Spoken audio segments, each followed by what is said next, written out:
outside of Toronto, Ontario in Canada. Today is March the 21st, 2021, and we have just had our spring equinox.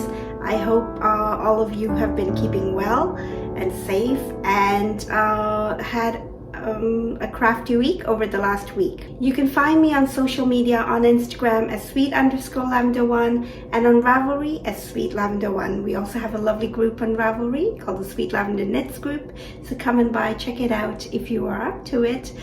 Join in and introduce yourself in the welcome thread. All the notes to the projects that I talk about and different podcasts, if I mention anything, or techniques or different things like where I would say that there is a link, it would all be down below in the description box. Yes, and there are also timestamps down below if you want to move around to the different sections. So today I have for you works in progress and updates on my works in progress, as well as a show and tell and a little bit of chatter. So why don't you grab your needles, your favorite project, something nice to drink, and let's get started. So first of all, let me say welcome if you're new, and welcome back to those that are returning. We seem to have a few new subscribers this week, and I can guess that you're probably viewers of Leslie, who is the host of Not Quite Enough Yarn. I have to say a big thank you to Leslie, because that's very sweet of her to have mentioned me in her latest vlog, the weekly vlog that she's doing. And yes, so I hope you are not expecting any singing, because I don't sing like she does. I am nowhere close to being as entertaining as Leslie is either. I have watched her right from the beginning, I believe from when she started, and I probably watched every episode and some even twice, just because I wanted to catch up, and just especially her Vlogmas. I enjoyed the singing so much. So yes, I will not be as entertaining as her, but I hope you will enjoy just participating with us in our little knit group. And this basically is me not having a knit group to go to in spite of Corona. Like, I don't have a local knit night to go to. So that's the whole idea behind this podcast. And it started off about 3 years ago, and we are still a very small group, but we are a very friendly group, and more than welcome for anyone to join in. So today I'm just drinking water. It's actually a really nice day today, and this weekend has been like that. It's just been really, really bright sunshine, blue sky, and the weather is warming up. Spring is in the air. I wanted to go out and have a walkabout in the garden yesterday. Didn't get quite around to it, but I can see that even the birds are so happy to have the nice weather. And you know, our bird feeders are just filled with different visitors throughout the day, and it is just such a happy time. It makes you feel so much better, doesn't it? So we switched our clocks forward, spring forward, last weekend, and I can tell you this week has been a little hard on my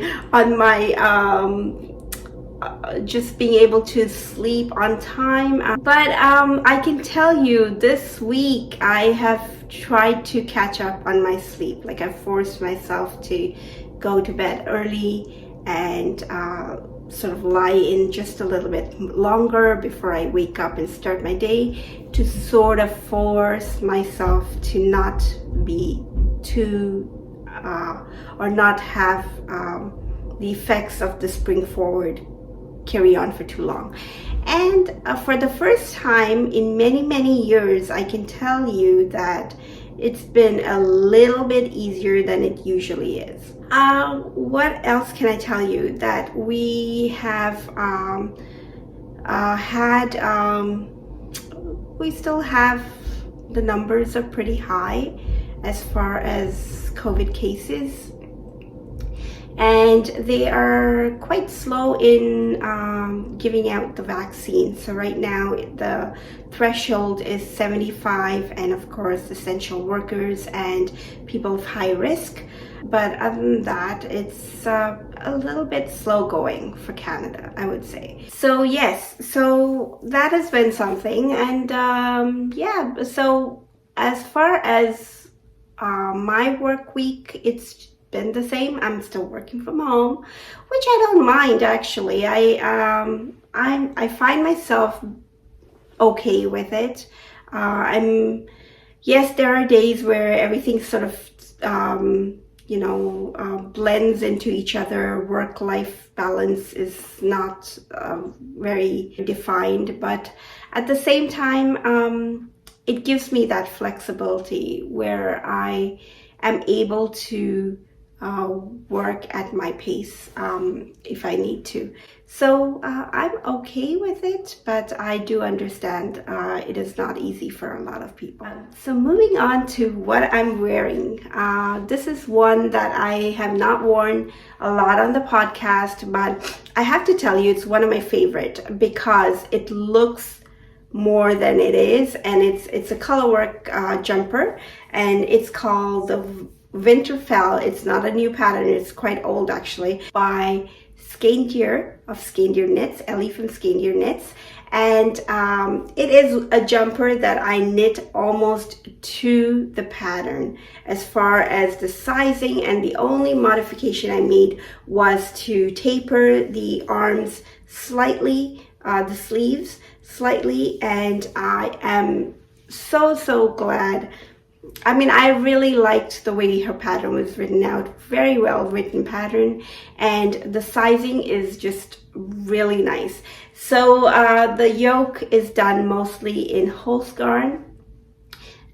Super soft, I believe, and I think I put in all of the details in the Ravelry page. If not, I will link down below to the podcast where I do speak about the jumper, so you'll have a little bit more idea if you need to. I need to go around and update my Ravelry page for a few projects, and I haven't just not had the time to do that. Yes, and the rest of the body was knit on, it's a yarn called Elise, and it is a 50-50 blend of wool and acrylic, and it is light. It is very light, like you can almost see through it if you see. But it is warm, but not overly warm. So it's perfect as a indoor jumper, and it just has that look, doesn't it? Like the yoke, I love that yoke. And yes, I already have color combinations for another one if I were to do it, and of course that has to include a little bit of pink because I like pink.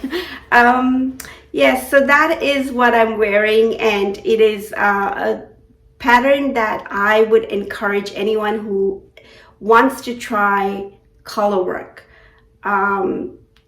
Every row has only 2 colors, and I hold my yarns in both hands, so one continental and one English. This is one that I would highly recommend for you to try out. It is not difficult at all, and it is, like I said, a very well written pattern with lots of extras and how you can modify it. And I believe she had some waist shaping as well. Yes, that is what I'm wearing. I thought I would have this segment called Show and Tell for something that I have made in the past, and you know, just more as a journal. If I ever need to go back and have a look at some of the things I've made, because I think it's nice that we make these things, but when we outgrow it, it's always nice to pass it on to somebody else. And this is one that I would like to, but before that I wanted to document it somehow.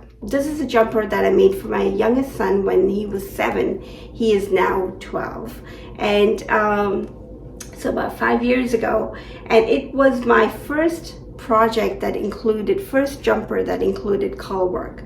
So I wanted to try it out on a smaller garment, and I can tell you, he loved this jumper. He wore it quite often, even though he didn't find the yarn too soft, but then he is very sensitive to any kind of scratchiness in the yarn. And this gray was, it's Lion Brand's Wool Ease, which has a little bit of it has mostly acrylic, but a little bit of wool in it, so it has just that tiny feel of wool.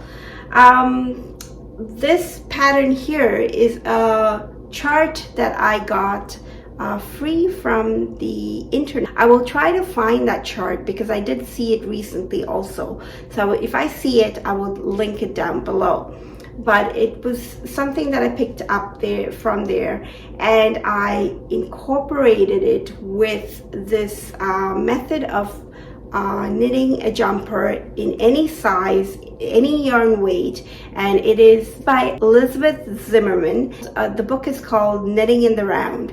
So it was one that I borrowed from the library because I was interested in reading a little bit of about her and her, you know, she documents these things in a very nicely written format in the book, where she incorporates patterns with a little bit of storytelling, as well as you know, little formulas and things like that.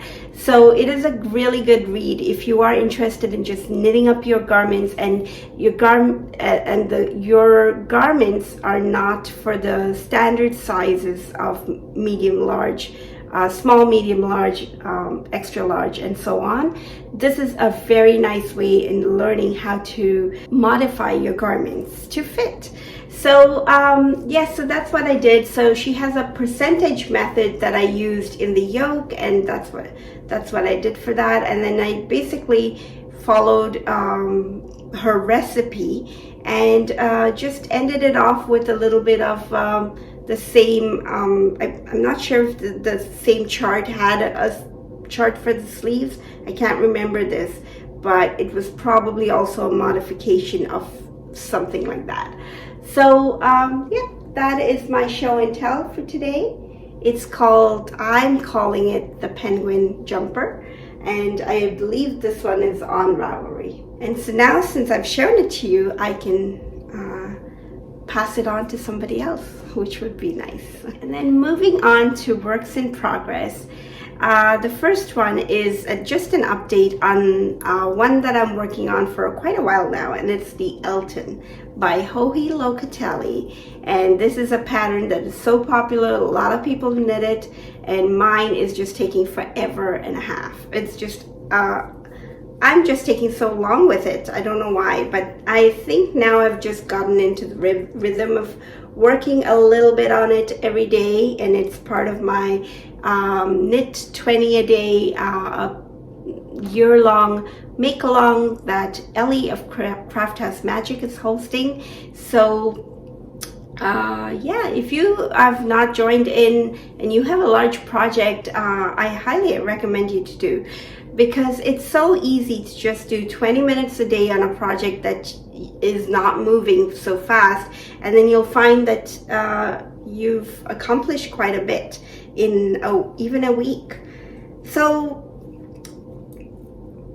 I have 2 projects on the go for the craft 20 a day, or knit 20 a day, I think it is. And so this is where I was the last time, and it's a lovely progress keeper by Chapel View Crafts. And you know, every time I see this, and I think I've said this many times here too, that every time I see this, I want to go and get some Danish pastries. And you know, I'm not very much of a sweet tooth person, but it's just this is so realistic. So anyways, this is where I was the last time I showed you, and I've made a little bit of progress. So for anyone that is new, I have to tell you that I am a little bit of a slow knitter. One, I am slow, and second is I don't have a lot of knitting time.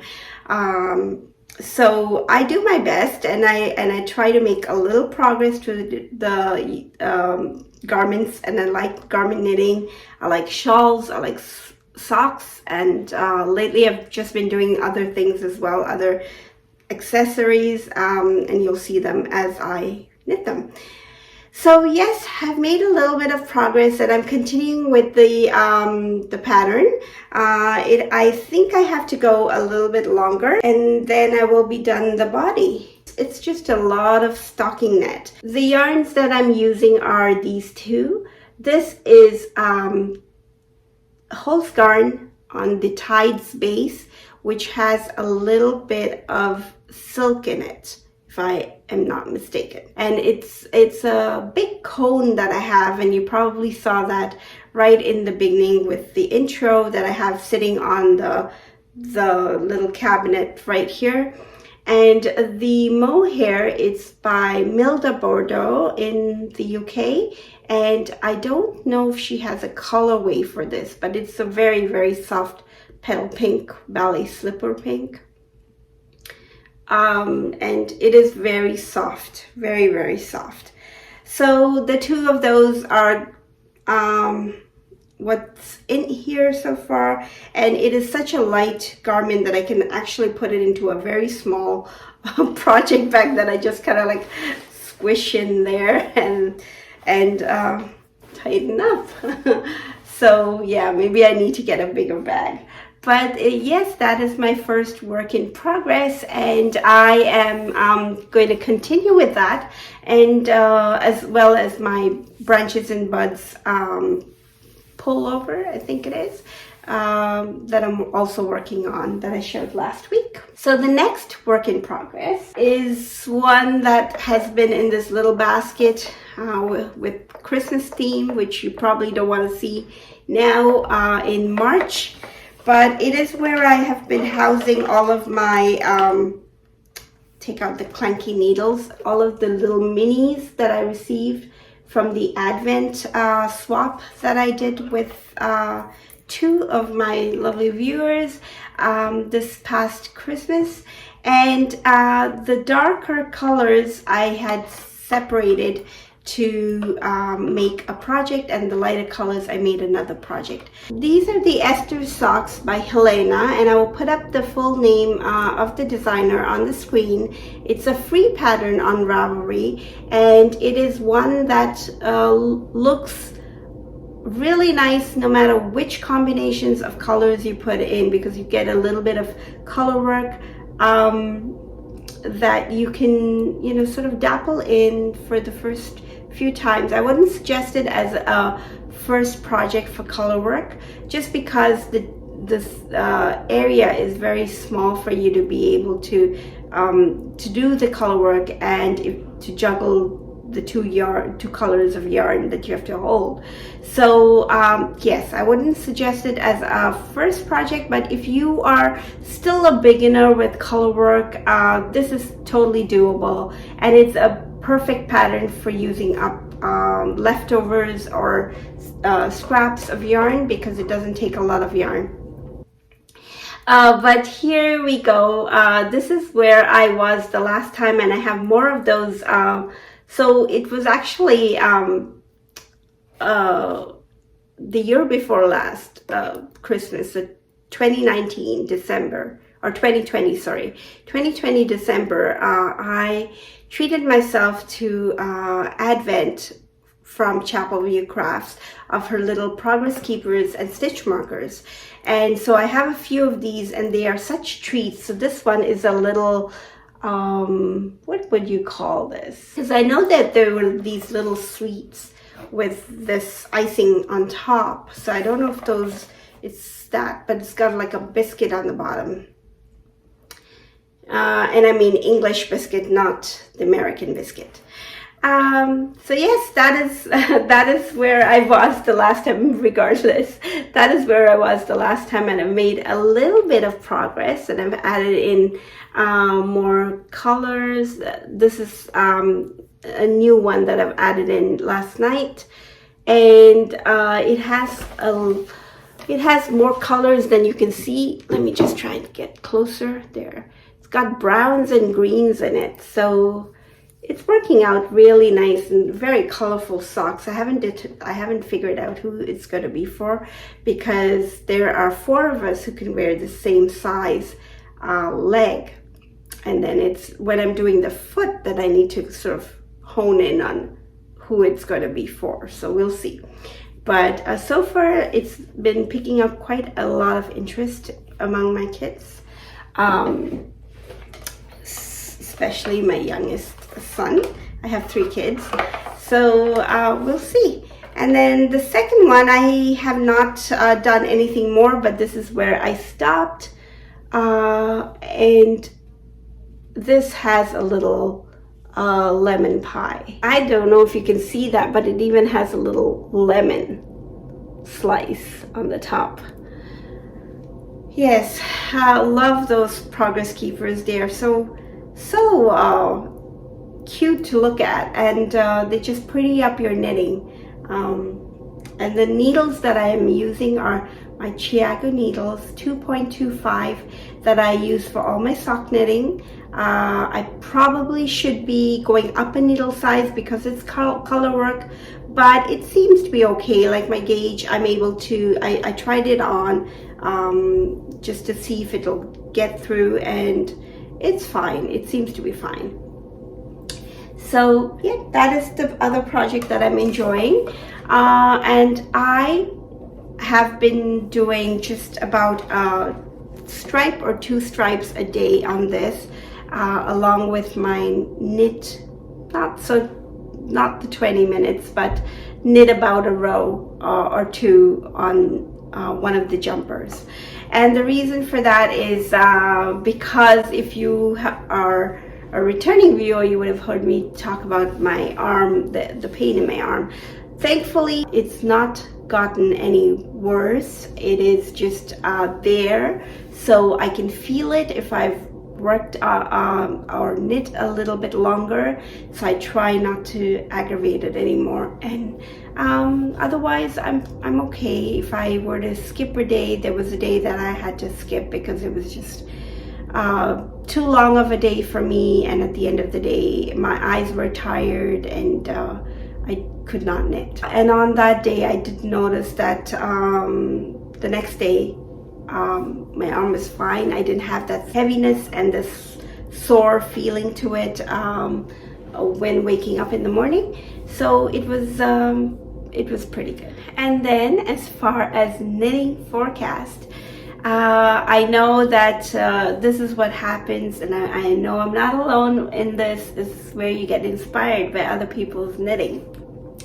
I watch Kaz of the Wee So-and-So podcast, and she is a Scottish knitter who has been podcasting for a few years now, and she also started yarn dyeing, and she has a little Etsy shop with her beautiful colorways. So if you have not checked her out, go by and check out that podcast as well. Just over the last episode, she shows off her latest finished object, which is the Love Note by Tin Can Knits.